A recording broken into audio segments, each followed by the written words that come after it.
Alô, muito bom dia para você ligado na Rádio Futebol Clube.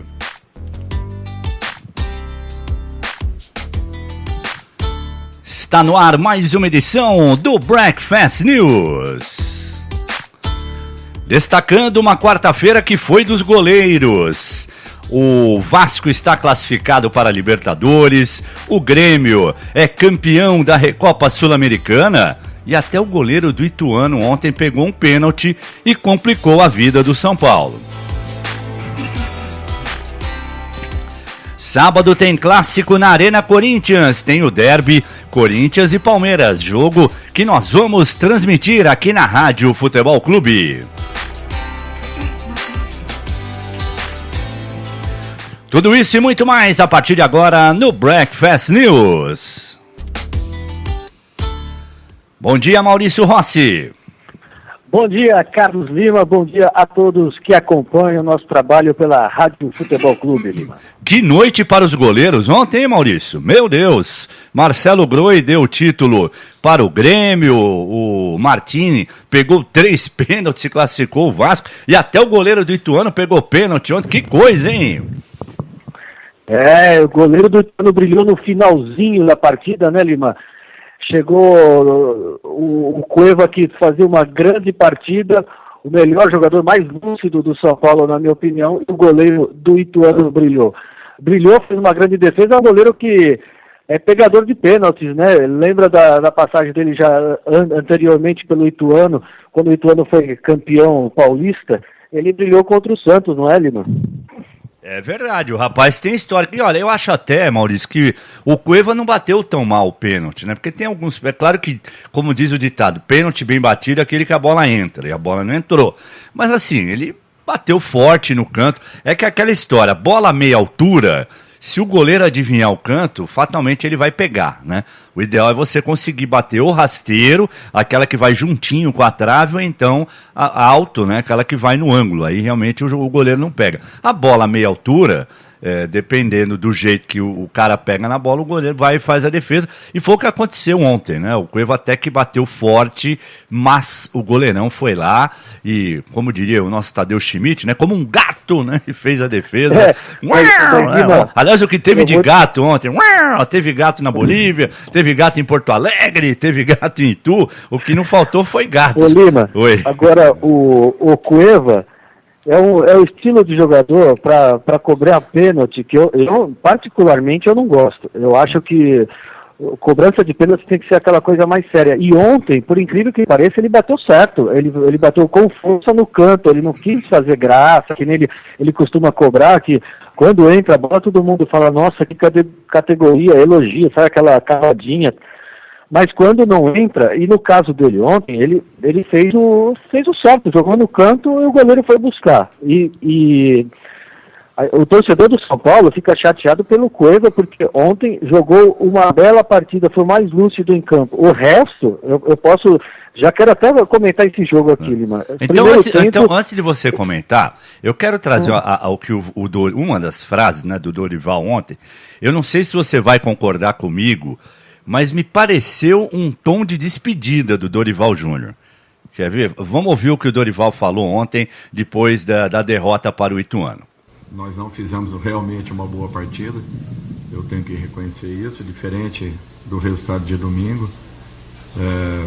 Tentar entender também a razão de tudo que se passou do domingo até o momento da partida, mas jamais deixar de pontuar que o responsável pelo resultado é o treinador e não os jogadores. Eu acho que uma partida bem abaixo daquilo que poderíamos jogar, uma indignação de todos nós dentro dos vestiários, mas o futebol ele faz com que você tenha que sair de um momento ruim e rapidamente tentar uma recuperação. Na mesma condição em que você, de repente, passando por uma boa fase, tenha que estar atento a todo momento para que não caia também de produção. Então, eu acho que nós temos que ter essa consciência e buscarmos a recuperação o mais rápido possível.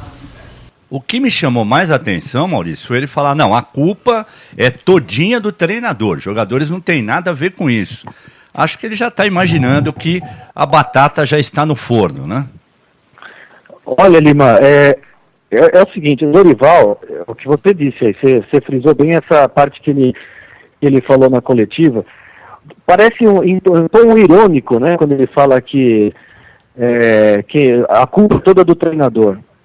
Parece irônico o Dorival. Eu acho que agora tem coisa lá dentro, porque não é possível ele falar desse jeito. A culpa é de muito jogador. Ontem, por exemplo, mais uma vez, a culpa pode ser dele, lógico que é dele, do Dorival, porque escala de forma errada, mais uma vez, toda vez eu falo isso, Diego Souza.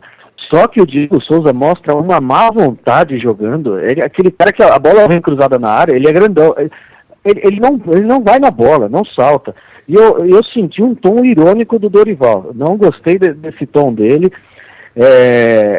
Ele erra muito, mas ontem acertou nas substituições. Time perdendo no primeiro tempo. Ele colocou o Trellis no lugar do Diego Souza e o Valdívia. Valdívia no lugar do Nenê. Nenê não acertava um cruzamento no primeiro tempo. O Valdívia entrou muito bem. O Cueva no primeiro tempo correu muito, não foi aquele jogador, mas foi bem. O Cueva foi bem durante a partida toda.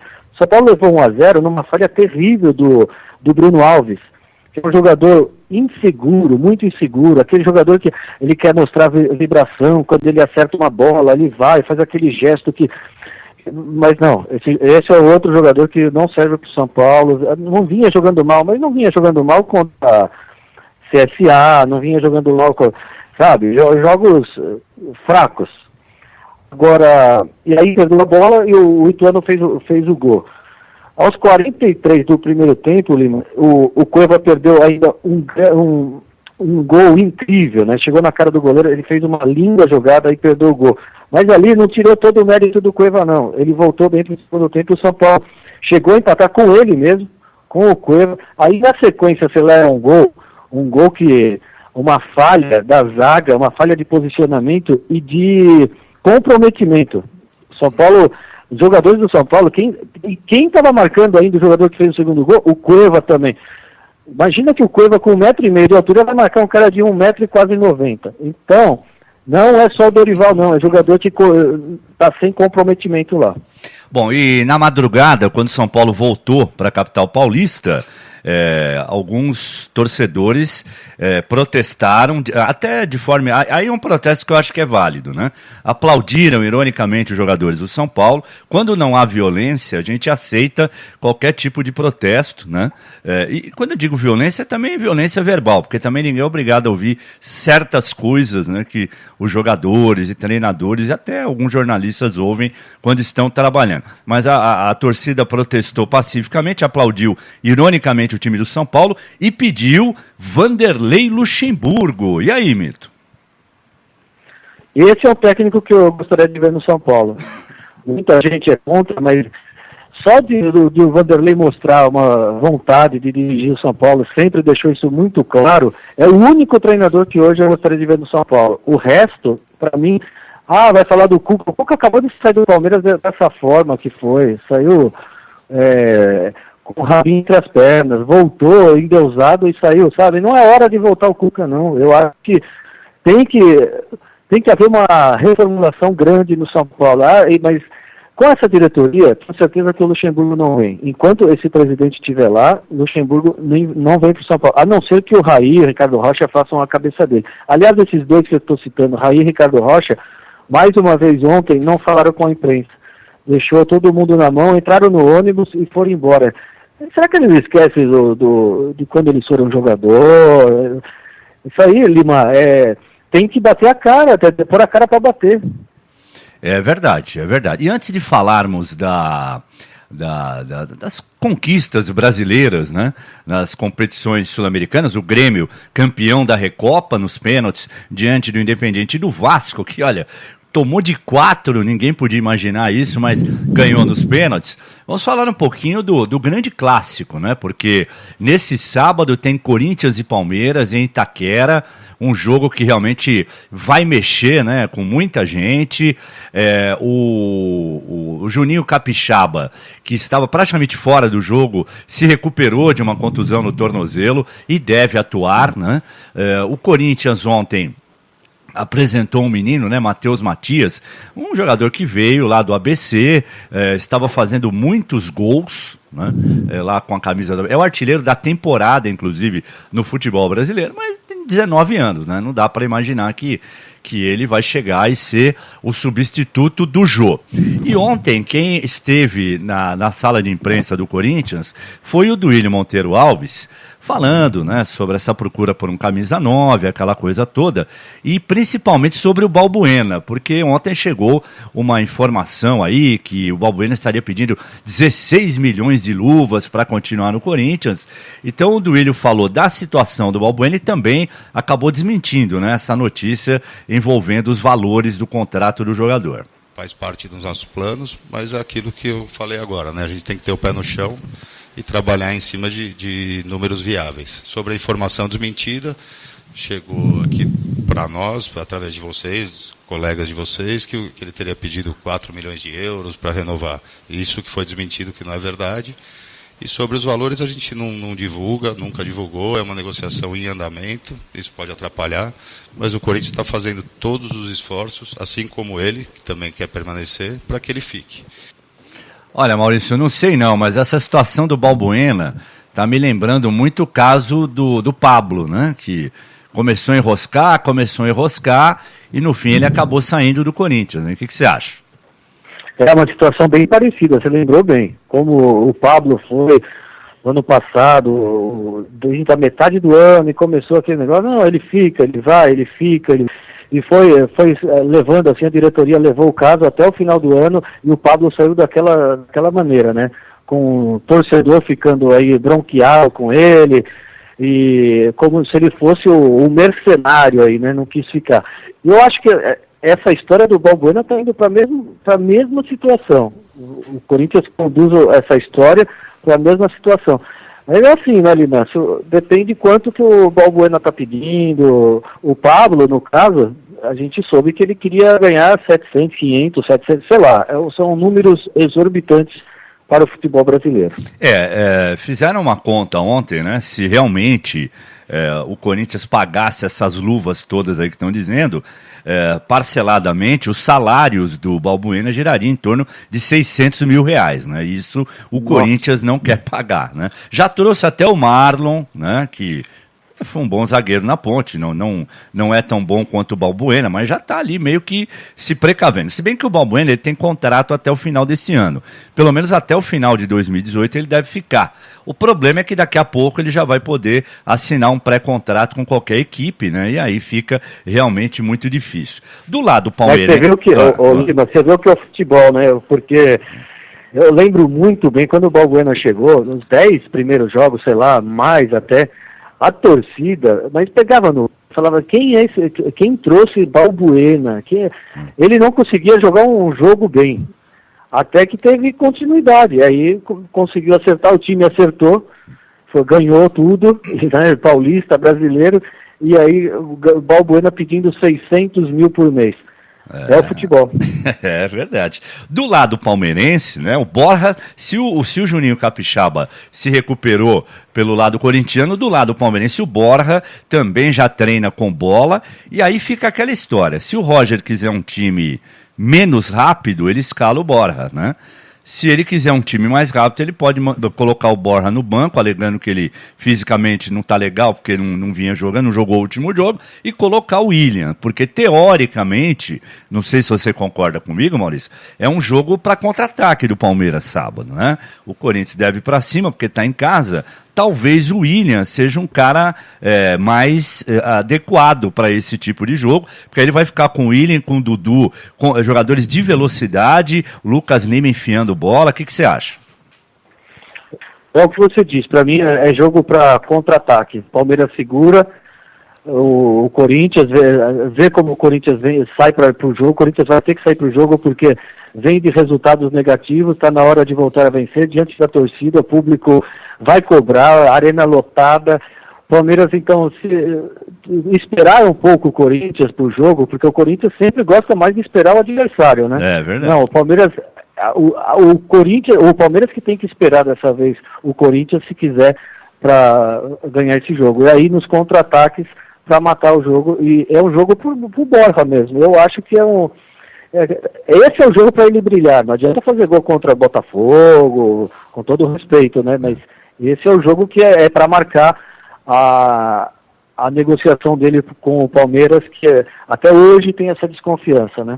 Bom, e o Lucas Lima ontem foi questionado sobre jogar contra o Corinthians. Quando ele estava no Santos, normalmente ele jogava bem, fazia gols, né? Então ele foi questionado sobre isso. Vai ser totalmente diferente, outra casa, outra camisa, uma motivação muito maior, mas vou levar isso comigo sim. Sempre fiz grandes jogos contra o Corinthians e espero que no final de semana possa ser um dia bom, não só para mim, mas para toda a equipe, que eu possa estar num dia inspirado, como todos os meus companheiros, e que a gente possa fazer um grande resultado. Outro que também já está treinando é o Moisés. Quer dizer, o Palmeiras aos poucos vai tendo todo o elenco à disposição, hein, Maurício? Palmeiras com o elenco todo à disposição do Roger fica muito forte, né, Lima? E, principalmente esse jogador que acabou de falar, Lucas Lima. Esse jogador ainda vai dar muita alegria para o torcedor do Palmeiras. Pode ter certeza que é um jogador de muita categoria, se tiver a cabeça no lugar, porque dizem que é muito mascarado, mas eu já ouvi dizer também que ele tem todo jeito de... é brincalhão, não é nada disso, é a forma, o jeitão dele, né? E o Lucas Lima é um jogo também para aparecer. Esse é o jogo que pode marcar a vinda dele para o Palmeiras, como eu disse do Borja, né? É a mesma situação. Ele realmente, quando jogava no Santos, fez grandes jogos contra o Corinthians. O último, inclusive no ano passado, quando o Santos ganhou na Vila de 2-0 no segundo turno, ele fez o primeiro gol do Santos, né? Ele realmente dizia que o Lucas Lima, ele só tem que tomar cuidado com uma coisa. Eu não estou comparando em termos de futebol, estou comparando em termos de cabeça. Eu acho que em alguns momentos ele comete o mesmo erro que o Ganso cometia quando ainda estava no futebol brasileiro. Ele pensa que joga mais do que joga. Ele é um bom jogador? Ele é acima da média para o futebol brasileiro? Só que eu não vejo o Lucas Lima, por exemplo, no Barcelona, no Real Madrid, no Bayern de Munique, sabe? E ele pensa que já tem bola para jogar nesses times. Então acho que tudo bem, o cara confiar no taco é legal. Mas menos, né, Maurício? Mais menos é bom também, né? Não, mas é isso mesmo que você falou, Lima. É o que eu estou falando. Se ele tiver cabeça, vai longe. É um jogador para ir longe. E é aquele negócio, quando o cara acha que joga mais do que joga, isso é complicado. Ele não é o Messi que ele acha que ele é, né? Exatamente. E o Ganso tinha isso também, né? Ele achava que o dia que eu sair do futebol brasileiro é Real Madrid, é Manchester United, é Barcelona e tal. E no fim a gente viu o que aconteceu. Não que o Sevilha seja um time ruim, mas não está no patamar das grandes forças do futebol mundial, né? E lamentavelmente nem no Sevilha ele jogou, né? Nessa mesma linha, viu, Lima, o Ganso, só que pode ter certeza que o torcedor do São Paulo tem muita saudade dele, porque ele joga com os pés nas costas nesse time. Apesar dele outro jogador que acha que joga mais do que joga, tem aquela soberba, né? Mas nesse time do São Paulo, ele joga com os pés nas costas. Não, eu acho que o Ganso no futebol brasileiro, ele tem espaço ainda. O grande problema dele, eu dizia isso ontem, quando a gente acompanhou o jogo do Sevilha com o Manchester United, né, eu e o Salgueiro ontem no plantão da Champions, eu disse assim, poxa, hoje era um dia para o Ganso estar estampado nas páginas dos jornais espanhóis e do mundo, né, como o grande condutor do Sevilha, quem sabe, uma classificação heróica na Champions League. E ele não aproveitou a chance, né? Se ele tivesse jogado bem no Sevilha, você tem alguma dúvida que ontem ele estaria em campo contra o Manchester United? Não estaria. O problema é que depois daquela contusão que ele teve, ficou muito tempo parado, ele nunca mais foi o mesmo fisicamente. E o futebol europeu, você sabe mais do que ninguém, que exige isso do jogador. Não basta só o Messi é o melhor jogador do mundo, mas ele também volta, às vezes ele ajuda, não a marcar especificamente, mas a compor, a fechar espaço, né? E o Ganso não consegue fazer isso. Então esse é o problema do Ganso para jogar no futebol europeu, né? O Lucas Lima já é um cara que ele é tão habilidoso que eu não sei se ele teria característica para fazer esse tipo de jogo também. Pode ser que agora com o Roger no Palmeiras ele melhore isso, esse aspecto de também ajudar na marcação, de voltar, de recompor. Então hoje em dia só habilidade, infelizmente eu digo isso com dor no coração, porque é lindo ver jogador habilidoso jogando, mas só habilidade também não resolve no futebol europeu. Se você não tiver disciplina tática, se você não cumprir o que pedem para, não adianta, você não vai vingar no futebol da Europa, né? Então acho que isso é verdade. Aí entra o caso do que eu citei do Cueva. Ele tem mostrado muita vontade. Ele está correndo até o fim. Ele vai, a bola vai recuada para o goleiro, ele vai atrás. Isso que mostra o jogador tem que mostrar essa vontade, Lima. Muito bem. E ontem, agora virando a chavinha aqui. Olha, uma classificação absolutamente emocionante do Vasco da Gama, né? É claro que o torcedor do Vasco não queria que fosse da maneira que foi, mas foi.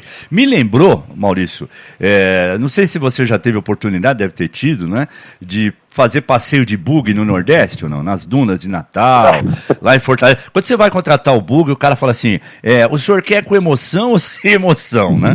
Porque se você quiser sem emoção, ele vai na manha. Agora, se você quiser com emoção, aí você vai ter emoção, né? Ele faz um negócio lá que, pelo amor de Deus, você não sabe como você sai vivo do bug. E ontem eu acho que perguntaram pro Vasco, olha, você quer com emoção ou sem emoção? Não, hoje eu quero com emoção. E aí, realmente, tomou 3 gols em 17 minutos. Ali eu achei que a casa ia cair, né? Falei, nossa, vai tomar uns 5 ou 6 e vai acontecer mais ou menos igual Barcelona e Paris Saint-Germain, né? Que o PSG fez 4-0 e tomou de 6-1 o jogo da volta. E aí o Zé Ricardo, no final do jogo, o áudio não está lá, essas coisas, porque quando ele estava falando, alguém bateu no microfone e tal, mas dá pra gente ter uma noção do que disse o Zé Ricardo depois da classificação do Vasco ontem em Sucre, na Bolívia.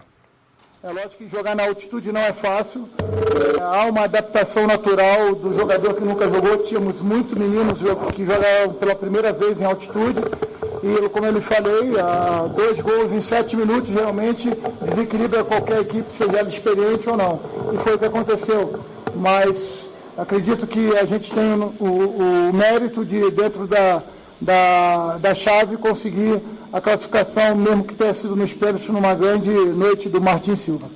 E parabéns ao Vasco da Gama, né? Foi com emoção, mas foi, né, Maurício? Com muita emoção ali, mas não sei se você se lembra, quando a gente conversava no Backfest ontem, eu falava sobre isso. Você me perguntava, na primeira vez que a gente falou sobre, no dia seguinte que o Vasco fez 4-0, já matou. Mas ontem eu revi a minha ideia, meu pensamento. Eu pensei assim, o jogo ainda está em aberto, porque você leva um gol na altitude, você se perde. Você levou um segundo na sequência, ontem eu falei, faz o Vasco tomar de 6, do jeito que está indo. E é isso, você não consegue fazer gol, e vai indo. E classificação heróica, graças mesmo ao goleiro, porque hoje Rildo estaria em maus lençóis, porque perdeu o argentino lá de sábado, que chutou na trave, torcida do Vasco ia protestar, mas é o que eu falo do futebol. Acabou virando, o Vasco sai como o herói, né? O Martin Silva volta para o Brasil, vai ter festa em aeroporto.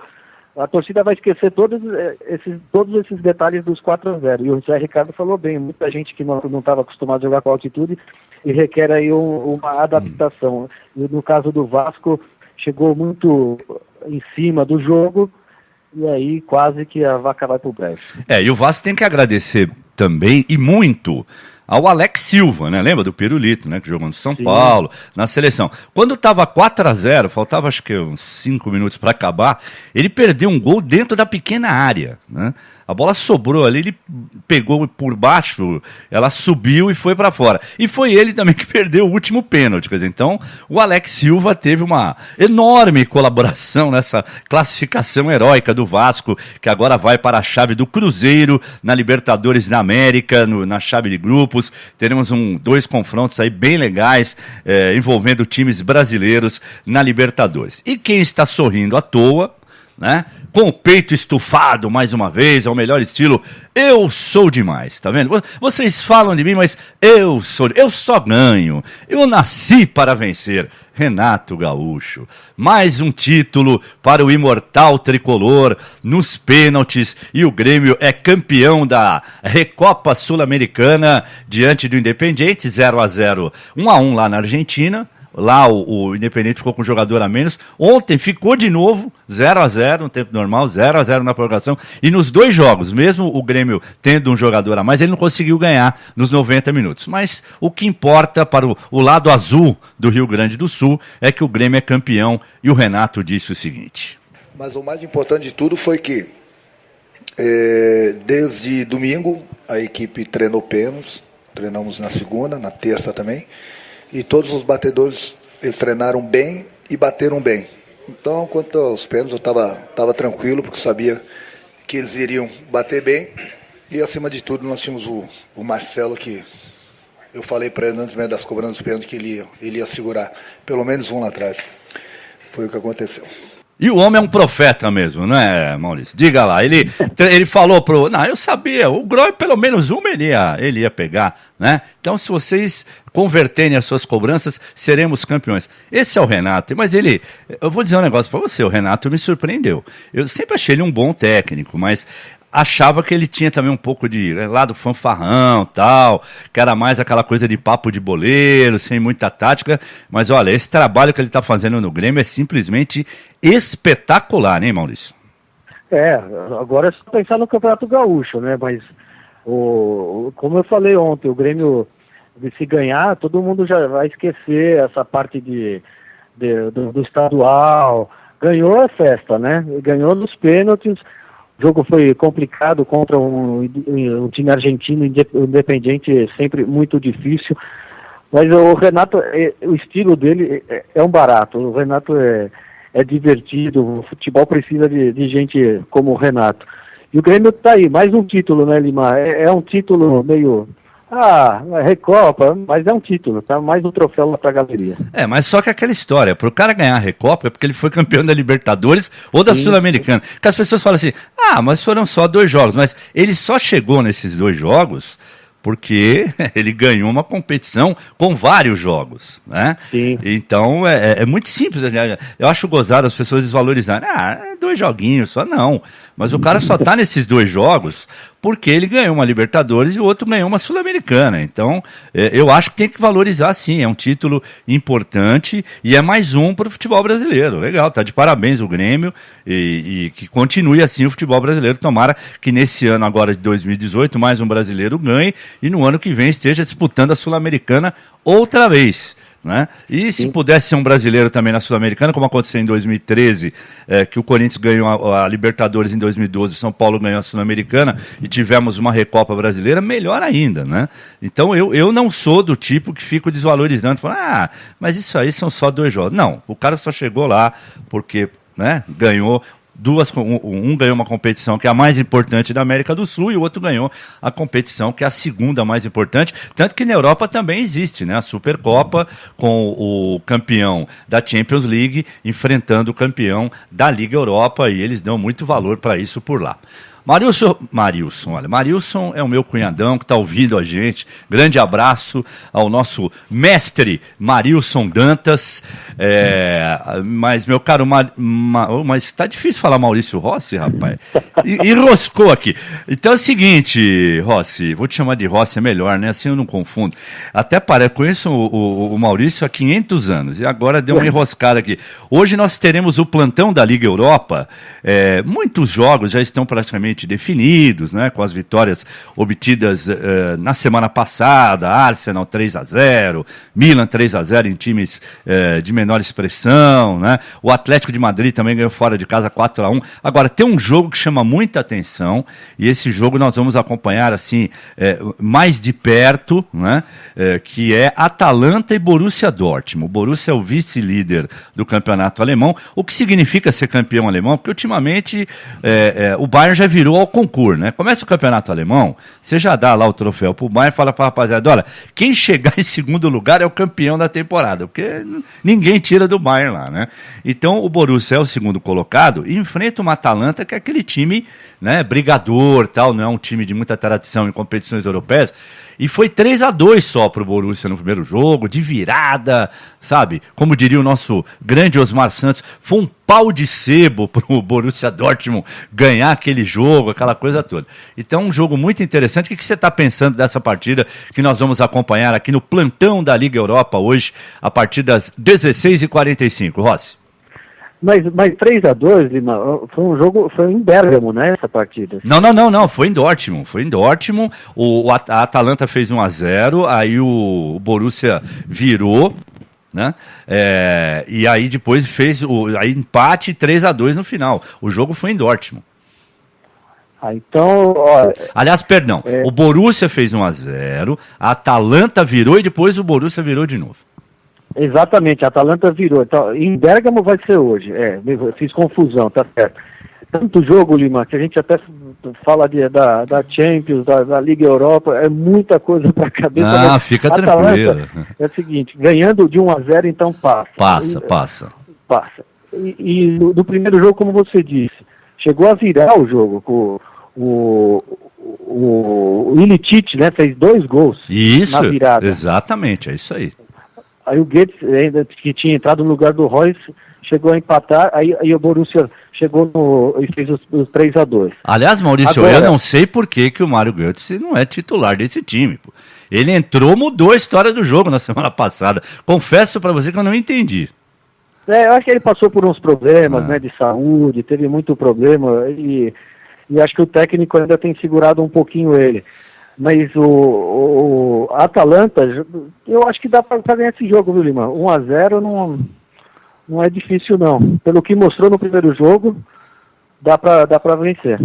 Muito bem, a Atalanta, só para a gente ter uma noção, né, é a 8ª colocada do campeonato italiano, tem 38 pontos, né, o líder é o Napoli com 66. Aliás, o Napoli que se complicou demais na Liga Europa, né, porque no jogo de ida em casa ele perdeu por 3-1 para o Leipzig.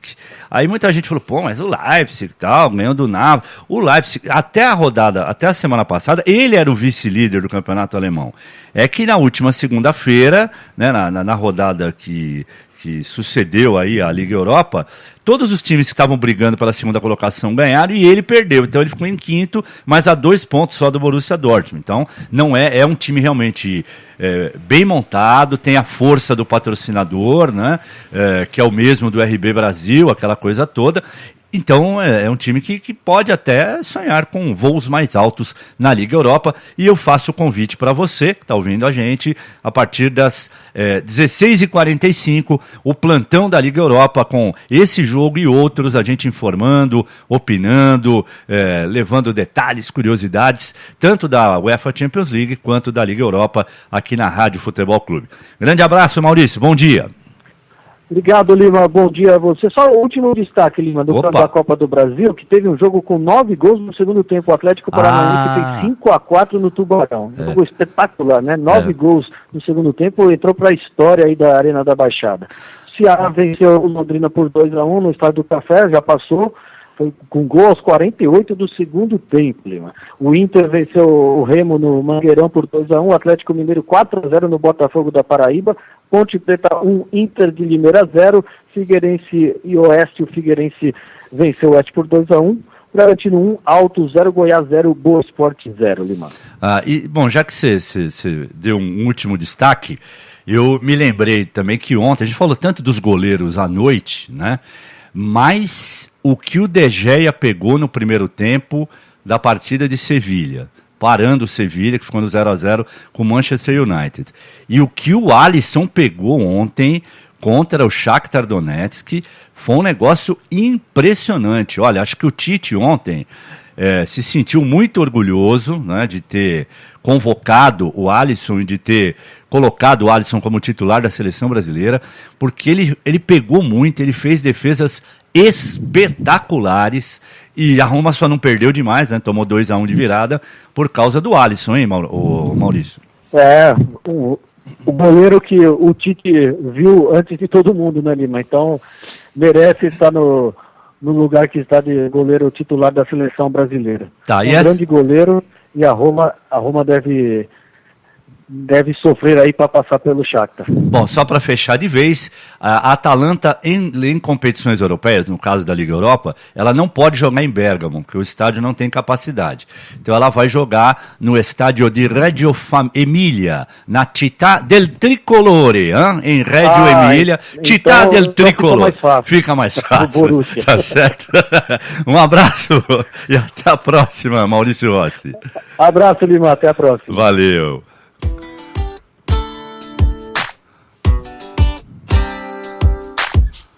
Estamos encerrando mais uma edição do Breakfast News, acordando você com informação, com descontração e com muita opinião também aqui na Rádio Futebol Clube.